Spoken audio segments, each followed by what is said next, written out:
Se llama Un obrero de Dios enojado. El enojo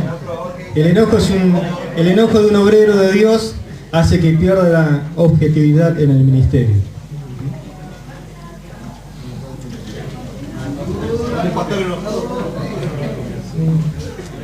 Vamos a Jonás, capítulo 4. Jonás, capítulo 4, versículo 1. Gloria a Dios. Yo no sé si oró alguna vez al Señor diciéndole: Señor, hágase tu voluntad. Pero en realidad quería que se haga su voluntad, su propia voluntad. Es lo que más o menos aparece acá en Jonás capítulo 4, verso 1, dice lo siguiente. Pero Jonás se apesadumbró en extremo y se enojó. Y oró a Jehová y dijo: ahora, oh Jehová, ¿no es esto lo que yo decía estando aún en mi tierra? Por eso me apresuré a huir a Tarsis, porque sabía yo que tú eres un Dios clemente y piadoso, tardo en enojarte y de grande misericordia, y que te arrepientes del mal. Ahora pues, oh Jehová, te ruego que me quites la vida, porque mejor me es la muerte que la vida. Y Jehová le dijo: ¿haces tú bien en enojarte tanto? Y salió Jonás de la ciudad y acampó hacia el oriente de la ciudad, y se hizo allí una enramada, y se sentó debajo de ella a la sombra hasta ver qué acontecería en la ciudad. Y preparó Jehová Dios una calabacera, la cual creció sobre Jonás para que hiciese sombra sobre su cabeza y le librase de su malestar. Y Jonás se alegró grandemente por la calabacera. Pero al venir el alba del día siguiente, Dios preparó un gusano, el cual hirió a la calabacera y se secó. Y aconteció que al salir el sol, preparó Dios un viento recio solano, y el sol hirió a Jonás en la cabeza, y se desmayaba y deseaba la muerte, diciendo: mejor sería para mí la muerte que la vida. Entonces dijo Dios a Jonás: ¿tanto te enojas por la calabacera? Y él respondió: mucho me enojo, hasta la muerte. Y dijo Jehová: ¿tuviste tu lástima de la calabacera, en la cual no trabajaste, ni tú la hiciste crecer, que en el espacio de una noche nació, y en el espacio de otra noche pereció? ¿Y no tendré yo piedad de Nínive, aquella gran ciudad, donde hay más de 120.000 personas que no saben discernir entre su mano derecha y su mano izquierda, y muchos animales? Amén. Dice el texto que Jonás se endureció en extremo y se enojó. Los cambios de planes del Señor hizo que Jonás se molestara tanto que se enfureció, dice otra versión. Jonás se enfureció. Y hay dos tesis que dan siempre vuelta en el pensamiento de los eruditos bíblicos relacionado al enojo de Jonás. La primera es que él era profeta y conocía el programa de Dios con relación a Israel y con los asirios, y al ser muy nacionalista no quería que los ninivitas fueran perdonados por Dios, sino por el contrario. Y la segunda es que al profetizar algo y no cumplirse, iba a perder su reputación como profeta a costa de que miles de personas a lo mejor se fueran al infierno. Ahora Dios es cómico. Dios es cómico, porque a pesar de las chifladuras de este hombre, produce un avivamiento que es uno de los más grandes de la historia y bíblicamente, con la predicación más corta que existe. En otras palabras podemos decir: ¿cómo Dios puede usar a un tipo así? Y lo hace, porque es Dios. Pero vuelve a tratar con el profeta para perfeccionarlo, porque Dios es como que no va a disimular el enojo sin tener la oportunidad de corregirlo. ¿Cuántos creen que Dios corrige el enojo? Amén. Las órdenes de Dios, entonces, siempre ponen de manifiesto lo que un siervo tiene dentro del corazón. El enojo del profeta es como que exhibe algunas imperfecciones en su vida. Ahora, cuando un obrero de Dios se encuentra enojado como Jonás, para su renovación, Dios exige abandonar 3 pecados descalificantes. En primer lugar, la intolerancia. En segundo lugar, se lo digo por lo dudo que no llegue, la insensibilidad. Y en tercer lugar, Dios quiere que uno abandone el egoísmo. Amén. 3 pecados que afloran en la vida del profeta por causa del enojo. Entonces, veamos un poquito lo que es la intolerancia. La persona intolerante es como una bomba de tiempo. Uno sabe que en cualquier momento va a estallar, uno lo conoce. Lo mira, dice, este está a punto de estallar. Y en el tema de estallar, uno sabe que seguramente va a dañar a muchos, por lo menos los que están al lado de él. Si uno quisiera definir la intolerancia se define como la falta de habilidad o la falta de voluntad de tolerar algo. Es la ausencia de tolerancia, que es una de las grandes virtudes que Dios da, ¿no? Es como que la persona, al tener ausencia de tolerancia, no tolera los puntos de vista de otra persona. En este caso, ni siquiera tolera el punto de vista de Dios. Una mente inteligente es altamente tolerante. La intolerancia tiene su fundamento en el egoísmo, el orgullo y la inmadurez de las personas, ya que una persona intolerante siempre defiende su punto de vista en su visión subjetiva o personal de las cosas. La persona intolerante no reconoce errores y frecuentemente ataca emocionalmente a quienes no están de acuerdo con su punto de vista o su posición. ¿Qué tal el intolerante? La intolerancia tiene que ver con una actitud de falta de respeto, falta de perdón, manifestada en ofensas y agresividad, y siempre haciendo ver al otro culpable de sus problemas.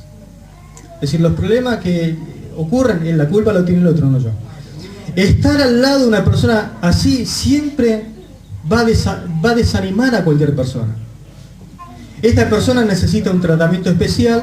El intolerante siempre exige exclusividad y es insoportable vivir al lado de una persona así.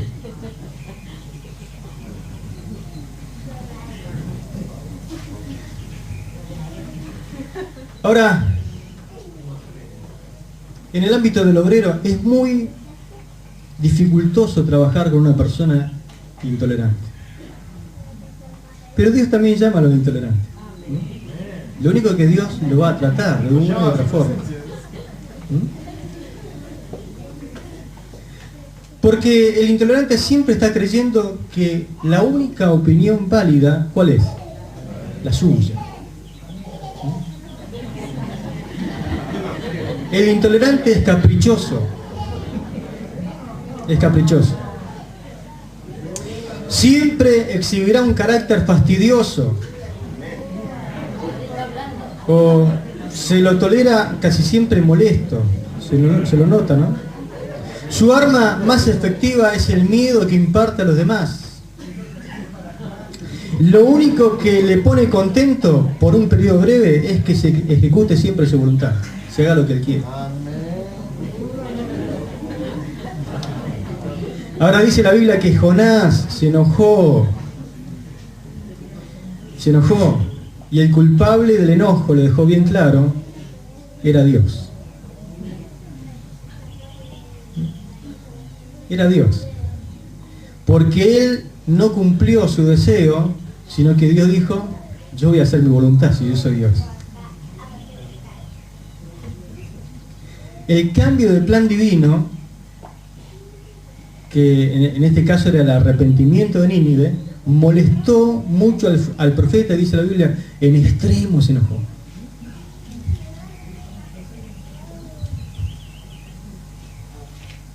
Ahora, la Biblia nos enseña que nosotros debemos hacer un cambio de pensar y un cambio de actuar de esta forma. No podemos dar lugar a la intolerancia, por el contrario, tenemos que ser personas que realmente Dios nos ayuda a tolerar. Uno tiene que entender que, o ubicarnos, yo soy siervo de Dios y Dios no es mi siervo. Él es Dios, yo estoy para servirle. Él es Dios, yo tengo que ejecutar su voluntad. No es que Dios tiene que cumplir mis caprichos o mi pensamiento, o que Dios tiene que estar a disposición mía para que se haga lo que yo quiero, entonces recién voy a estar por un periodo de tiempo contento.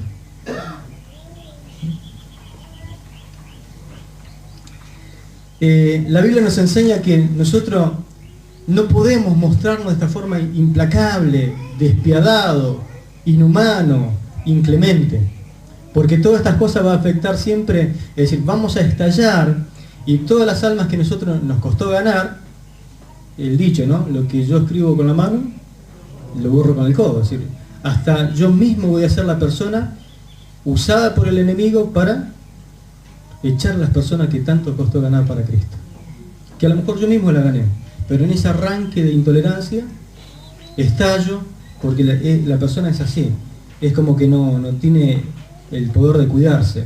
Cuando alguien culpa a los otros, por lo general siempre el problema es uno. Pablo enseña, por ejemplo, en el capítulo 14 de Romanos, que hay que ser tolerante con los diferentes puntos de vista. Y Pablo hace mención a hermanos débiles en la fe. ¿Cuántos saben que hay hermanos débiles en la fe? Que lo que uno quiere tratar de imponer, porque dice, esto es lo que se tiene que hacer, de repente puede dañarlo en la fe, y a lo mejor no quiere estar más al lado nuestro.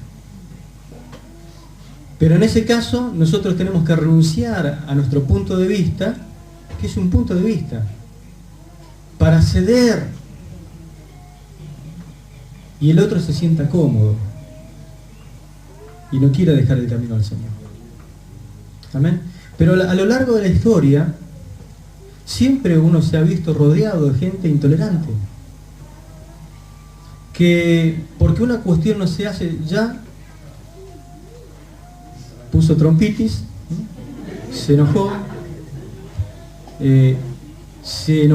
y se apesadumbró en gran manera, como dice el profeta en la palabra, y se pone malo. Y en eso estalla y comienza a decir muchas cosas.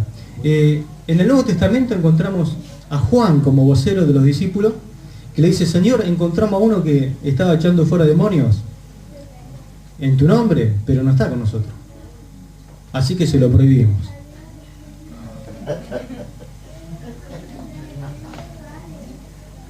Pero, sí, se lo prohibimos. ¿Pero quién es el Señor? ¿Yo o ustedes? Pero aunque sea hubieran preguntado, a ver qué opinaba yo. No, se lo prohibimos directamente. ¿Por qué? Porque no está con nosotros. Y el Señor le dio una lección, ¿no? Escuchen, muchachos, el que no junta desparrama, y el que está conmigo, y el que no está conmigo no es. No sean intolerantes.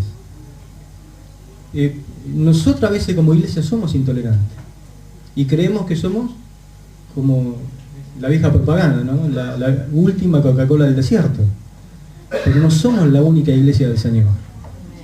No somos los únicos obreros del Señor.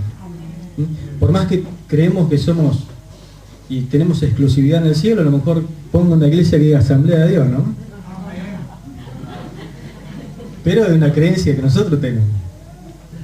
Pero somos un poquito intolerantes en cuanto a nuestros hermanos en la fe también. Los otros también tienen la virtud de hacer la obra del Señor y hasta echan fuera demonios. Jesús tenía una actitud muy diferente, por ejemplo, en cuanto a los religiosos en el tiempo de juntarse con los perdidos para ganarlo para Cristo. Nos pasa comúnmente a nosotros. No sé qué haría usted, pero Jesús se sentó a la mesa para comer con los discípulos y había un montón de gente pecadora alrededor de él. Y usted sabe cómo es la gente pecadora. Hoy al lado suyo estará uno con un pómulo hinchado, cargado de coca, masticando, otro estará fumando, otro estará tomando, otro estará haciendo cualquier cosa que tenga que ver con su estilo de vida. Pero Jesús lo toleró para hablarle después la palabra de Dios. Ahora, ¿cuál es la reacción del mundo religioso de aquel tiempo? Los hipócritas fariseos. ¿Cómo Jesús come con los pecadores? Se junta con ellos. Este es amigo de publicanos y prostitutas.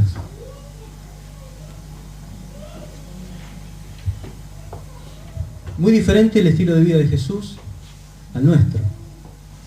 Alguien a lo mejor algún día se te arrimó y te predicó la palabra de Dios, y a lo mejor vos tenías el cigarrillo acá en el bolsillo, o le fumaba en la cara, y yo tenía uno que siempre pasaba y me escupía en la cara. Yo pasaba y con mi hermano con la Biblia bajo el brazo, y el tipo salía del taller y me escupía en la cara. ¿No tenía puntería? No tenía puntería, gracias a mí. Después se terminó convirtiendo al Señor. Y cuando nos vio y se llenaba de vergüenza. Ahora me toca a mí.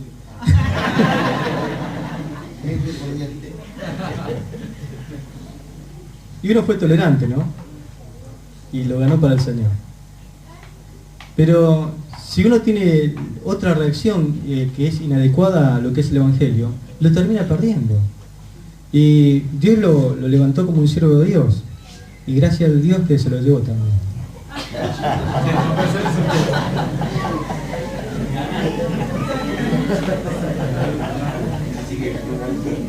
Partió joven. No sé si uno puede tolerar algunos hechos que leccionan la reputación de uno. Pablo dice que él toleró un montón de cosas, 2 Timoteo 2:10. Él toleró un montón de cosas con tal de poder ganar las almas para Cristo. ¿Qué toleró? Toleró azotes, toleró persecución, una y otra vez naufragio, toleró hambre, toleró un montón de cosas que ni siquiera tienen comparación con las cosas que nosotros tenemos que tolerar. Ni siquiera podemos atarle la sandalia de los pies de Pablo con lo que él pasó. Pero él lo toleró todo por causa de que de alguna forma alguien pudiese ser salvo. Qué diferente a Jonás, ¿no? Qué diferente Jesús a Jonás. En Jonás se notó eso y Dios lo quiso corregir. Es interesante de que Dios no permite que avance sin ser corregido el profeta. Ahora, otra cosa que Dios quiere corregir en el profeta es la insensibilidad. Cuando uno quiere definir insensibilidad, tiene que ir y encontrar esta definición: falta de sensibilidad. La Biblia lo llama dureza de corazón o falta de sentimiento en las cosas que suelen causar. Falta de respuesta inconcebible hacia la compasión, la humanidad y la ternura. En griego la palabra aparece con el término palgeo, que significa dejar de sentir dolor. La palabra que se utiliza es neuralgia, es como que uno no tiene neuralgia, no tiene dolor. En Efesios capítulo 4, verso 19 aparece como el término estar endurecido. Se traduce de esta forma: después que perdieron toda sensibilidad. Después que perdieron toda sensibilidad. O perdieron el sentido. Quiero que usted enfrasque todo esto en la persona de Jonás. Una persona insensible. Una persona que perdió toda clase de sensibilidad, de sentido de compasión, de sentido de misericordia hacia aquellos que estaban perdidos, sin Dios, sin esperanza, sin salvación. Ahora, note todo lo que un inconverso puede llegar a ser cuando el corazón está endurecido. Si podemos ir a Efesios capítulo 4. Efesios, el capítulo 4.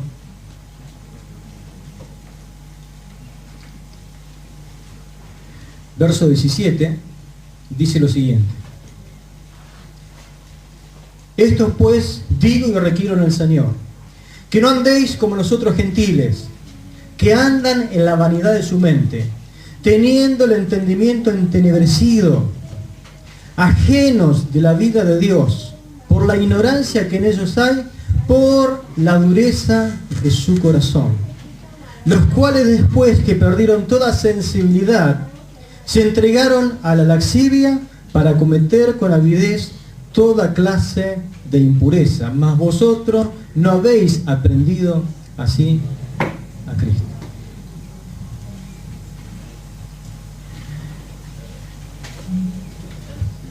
Yo no sé si usted puede notar todo lo que un inconverso llega a hacer cuando su corazón está endurecido porque ha perdido toda clase de sensibilidad. Si usted mira el texto un poquito,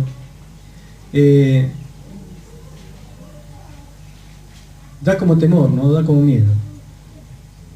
Porque si un inconverso llega a hacer todo eso cuando tiene un corazón endurecido y no tiene sensibilidad, ¿qué cree usted que puede hacer un obrero cuando pierde toda clase de sensibilidad?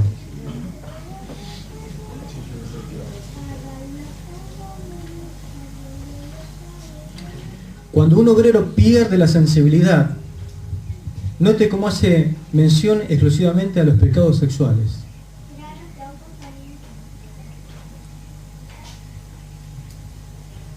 Y lamentablemente es triste a veces pensar o hacer un análisis de por qué cierto obrero de Dios cayó en esos pecados terriblemente feos y tristes, condenables.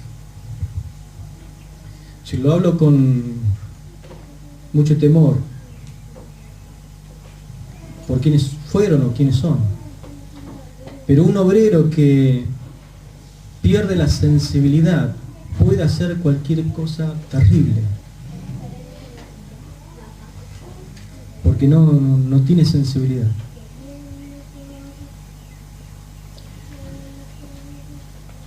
Y no es lo mismo que lo haga un inconverso que lo haga un siervo de Dios. Entonces, cuando un obrero pierde sensibilidad, se convierte en un instrumento del diablo.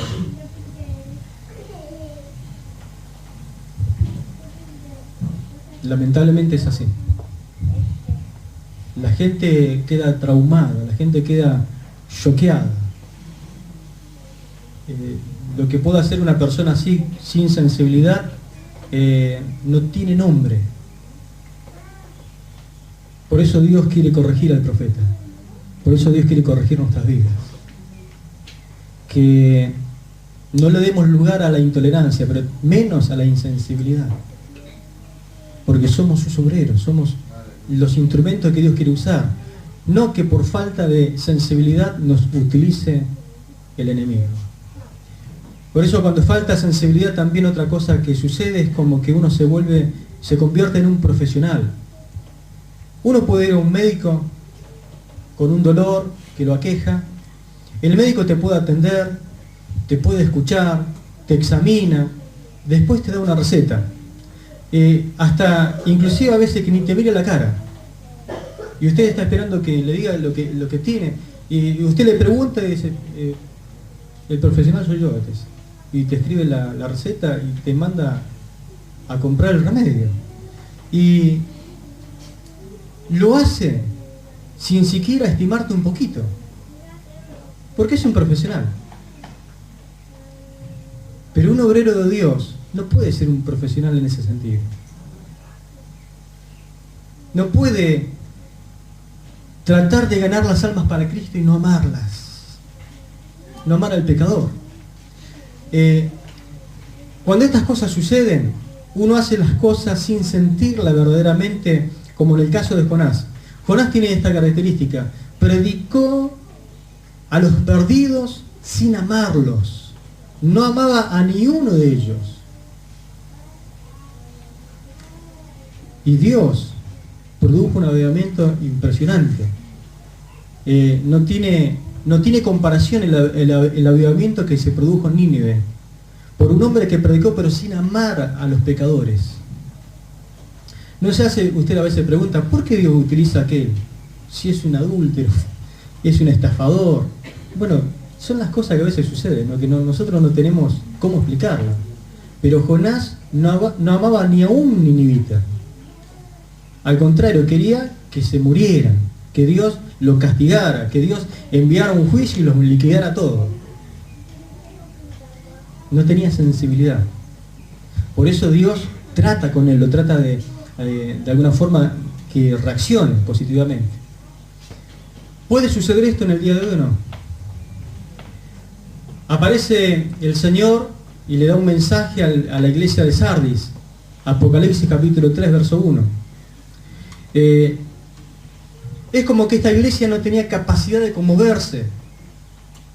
No había nada que lo conmoviera.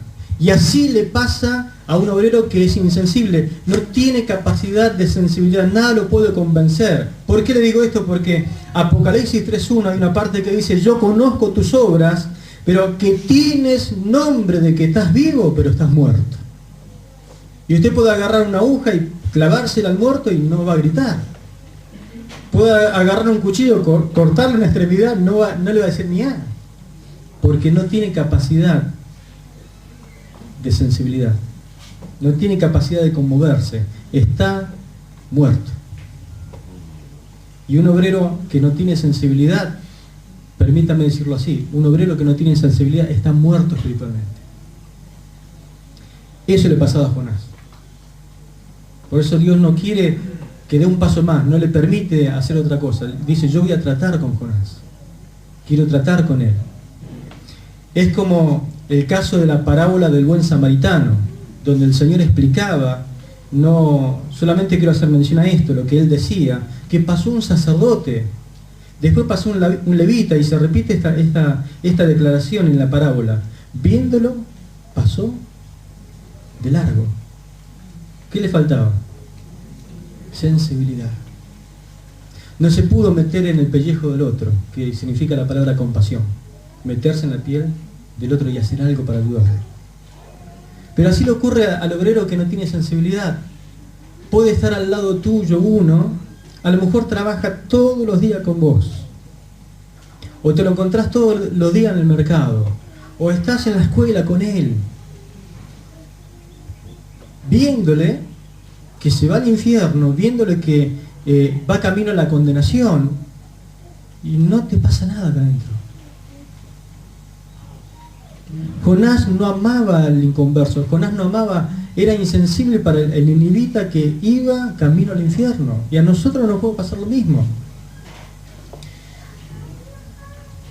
Es tener, como dice 1 Timoteo capítulo 4, versículo 1 y 2, es literalmente tener la conciencia cauterizada.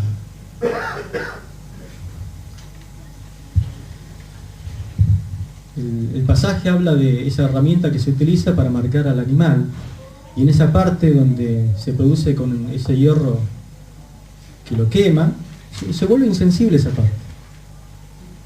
Es como la ilustración que a veces decimos, el callo en la conciencia. Usted que trabaja y que utiliza una herramienta siempre en el mismo lugar, yo utilizaba el cuchillo en el frigorífico, el gancho, y siempre se me producía callos en algún lugar. Ahora usted puede agarrar un callo, se atraviesa con una aguja y no siente nada, no siente dolor. Que a veces quizá le se cosquilla. ¿Usted puede creer que a la conciencia le pasa lo mismo?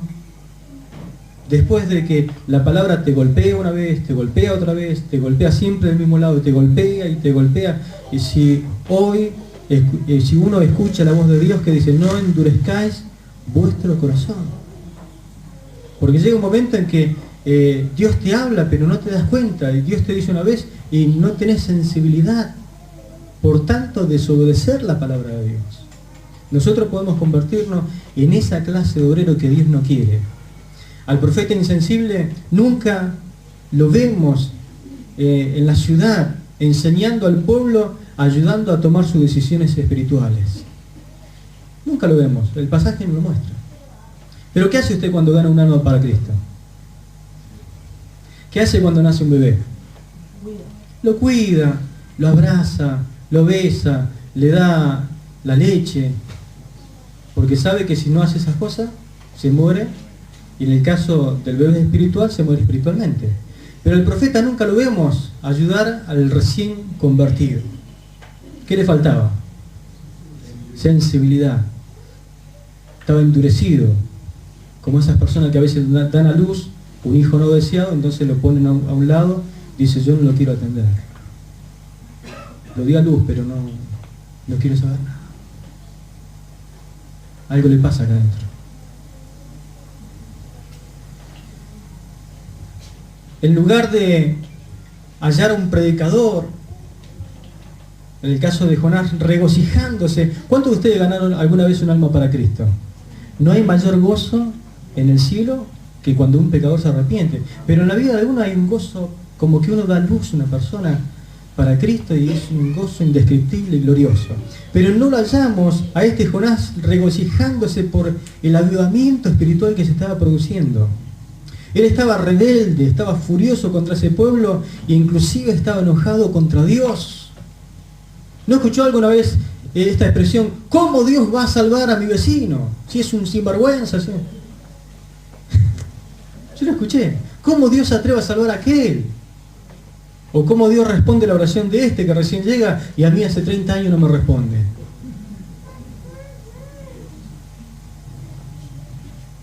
Vemos a Jonás sentado fuera de la ciudad.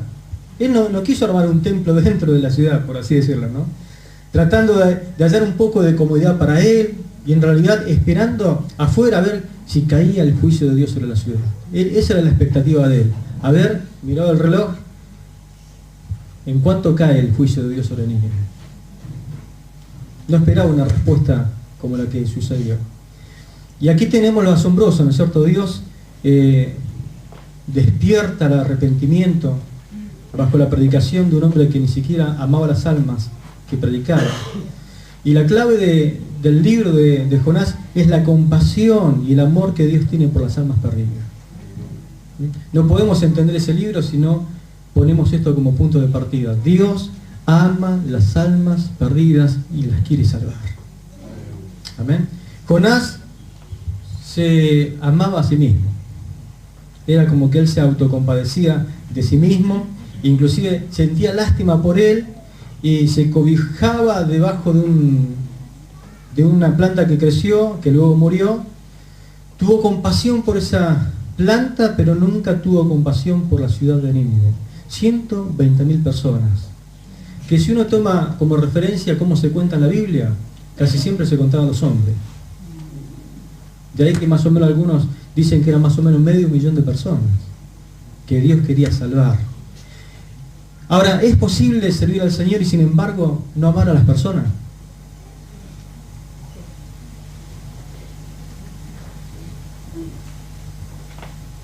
¿Es posible servir al Señor y no amar a las personas?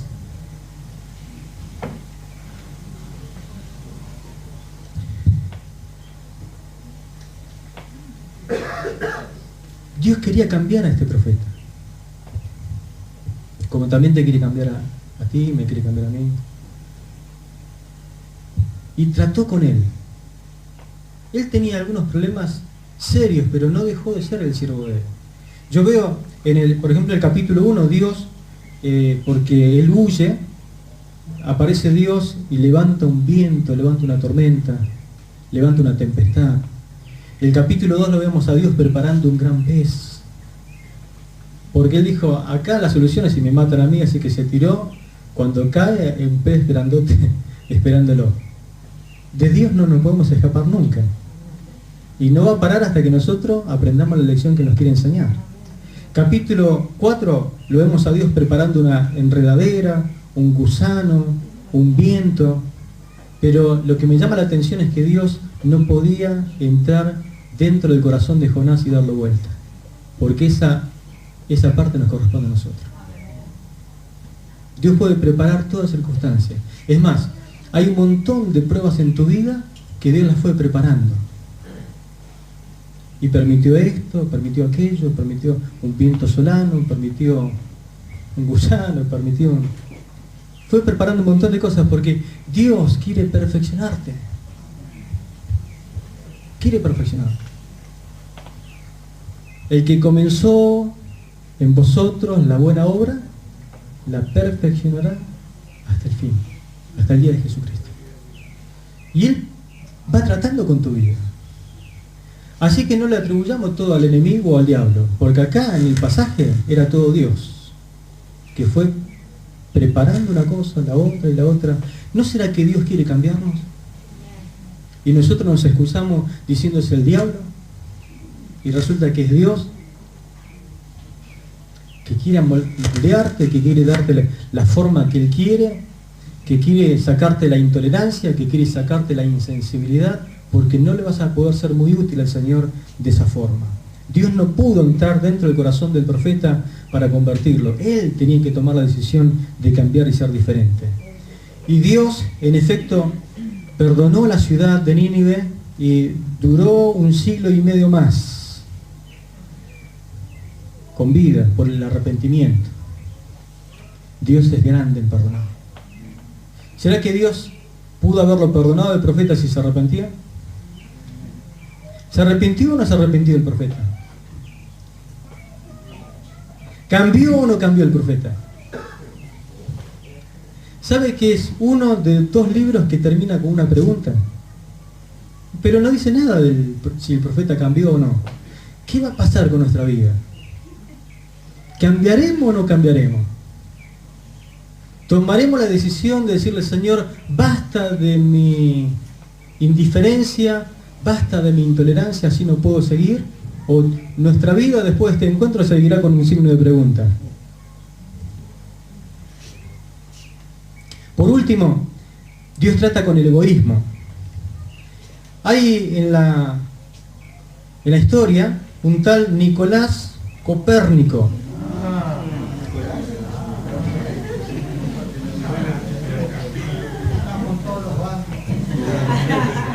(1473-1543) astrónomo, pero era astrónomo polaco.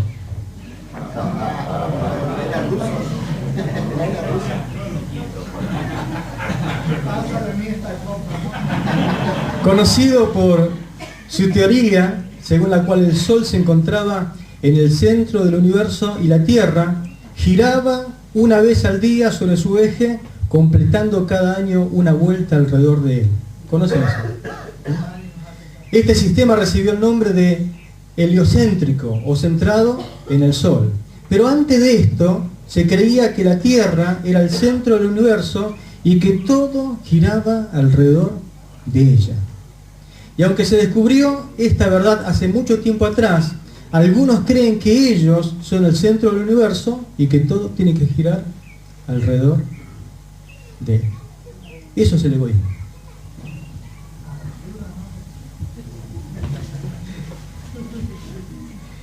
El egoísta cree que los intereses de uno mismo tienen más importancia que cualquier otra cosa, que cualquier otra consideración.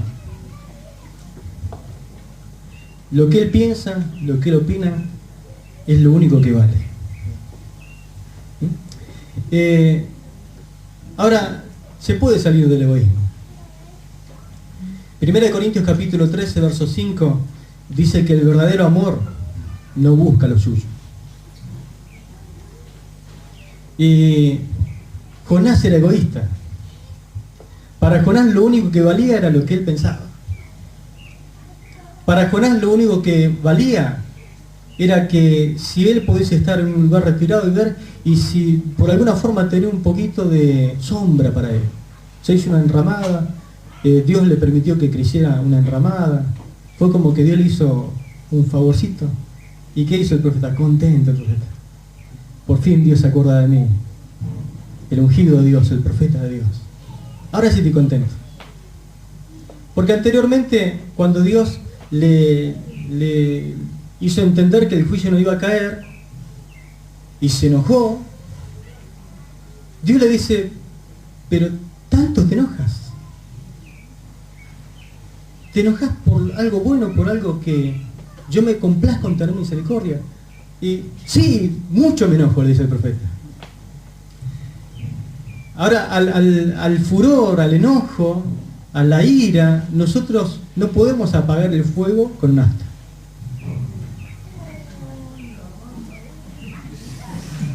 Porque usted sabe que explota, ¿no?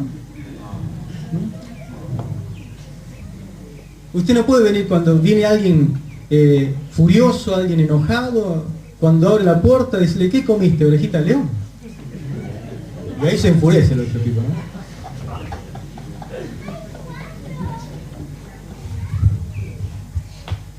A palabras hirientes, oídos desenchufados, ¿no? Es decir, la Biblia dice que hay que aplacar la ira, es decir, hay que... La blanda respuesta aplaca la ira. Es decir, Dios no le respondió con el mismo furor que el profeta le había manifestado a Dios. Me llama la atención la paciencia de Dios. Le dice, Jonás, tanto te enojas, calmate. Se fue y se calmó, se fue afuera de la ciudad. Dios le hizo un pequeño bien, se puso contento, y después cuando se seca la calabacera dice, ¡oh! Pegó el grito en el cielo de vuelta, ¿no? Tanto te enoja, Jonás. Dios le tiene paciencia al siervo que es egoísta. Y lo trata de cambiar. Pero nosotros podemos ser llenos del amor de Dios. Y tener la misericordia, la compasión, todo lo que Dios es. La Biblia dice en Romanos capítulo 5 que Dios derramó amor en nuestros corazones por medio del Espíritu Santo que nos fue dado.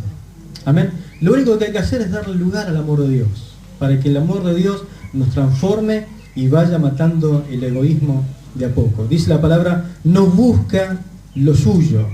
Con esta frase el apóstol da la idea de la persona que intencionalmente no se ocupa de sus propios intereses. Por el contrario, su acción positiva es la de sacrificar aún lo que le pertenece por el bien de los otros.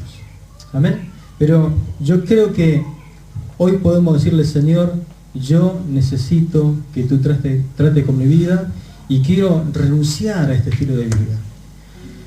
Quizás hay una gran batalla en nuestro interior y luchamos con nuestra forma de ser. No podemos ser efectivos en la obra del Señor y permanecer,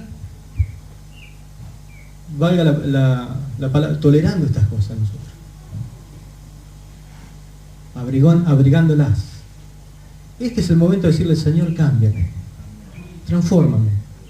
Necesito que tú me ayudes a lidiar con esto, presentarle batalla y derrotarlo en el nombre de Jesús. Nuestras buenas y malas actitudes están en constante conflicto siempre, porque las decisiones que tomamos a diario marcan o no la diferencia con las demás personas. Nuestra actitud es lo que realmente nos va a sacar adelante. El empeño que nosotros pongamos para poder cambiar. En 2 de Reyes capítulo 13, versículo 14 al 19, no lo voy a leer, solamente lo menciono, aparece el rey Joás a despedir al profeta Eliseo. Y él le dice, abrí la ventana y tiraba una flecha. Después le dice, pegada con el arco en el piso. Y no sé si le faltó actitud a este rey, que el profeta Eliseo se enoja, le dice, mira, si hubiera golpeado más, hubiera destruido totalmente a Siria. Le faltó actitud. Era el momento indicado para mostrar una buena actitud delante del profeta que estaba declarándole su futuro. Y a nosotros a veces nos falta actitud para enfrentar, y a lo mejor con una actitud perseverante hacia estas cosas, de una vez por todas vamos a ir eliminando la insensibilidad, el egoísmo de nuestras vidas, la intolerancia, pero tenemos que trabajar sobre esto. Dios crucificó en la cruz, crucificó a nuestra carne, nuestras pasiones, al viejo hombre. Si usted ora por esto para echar fuera un demonio, no va a salir esto. No puede echar fuera el espíritu de egoísmo, el espíritu de intolerancia, el espíritu de insensibilidad. No es un demonio. Es algo que nosotros tenemos que rendirnos a Cristo. Renunciar a esto. Decirle, Señor, yo me considero muerto a esto para dar lugar al amor en Cristo Jesús. Amén. Gloria al Señor. Así que es el momento de ponerle energía, entusiasmo, diligencia. Este rey no pudo darse cuenta que se estaba decidiendo su futuro. Por lo tanto, nosotros en esta mañana es el momento de confrontarnos ante la palabra y decirle, Señor, yo voy a poner todo de mí para cambiar. Amén. Porque un obrero enojado no le es útil al Señor. Amén. No le es un instrumento y Dios va a ir tratándote para que puedas perfeccionarte. Nos ponemos de pie y oramos al Señor.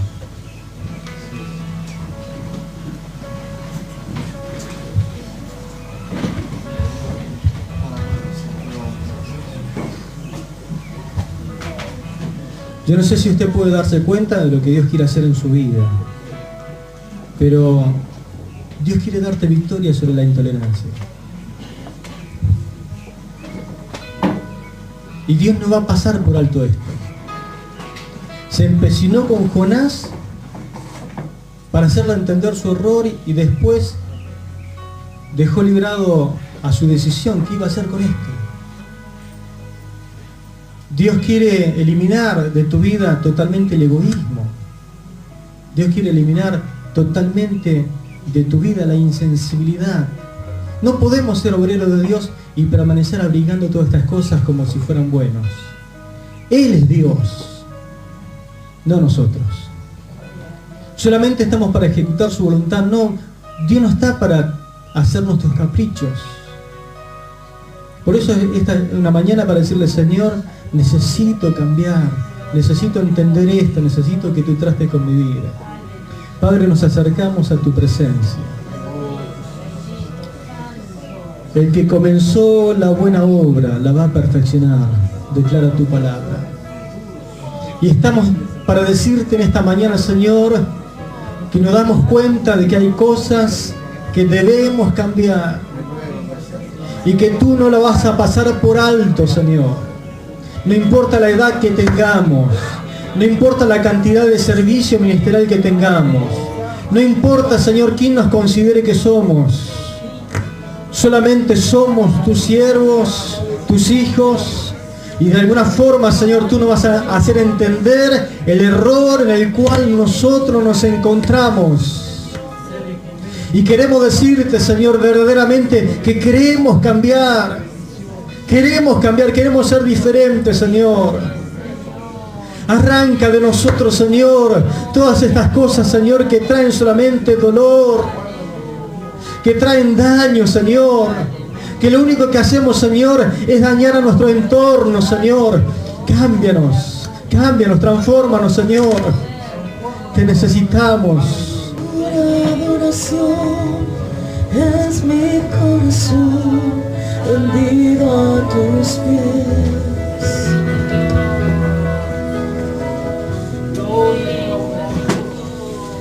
Mi mejor adoración es mi corazón rendido a tus pies.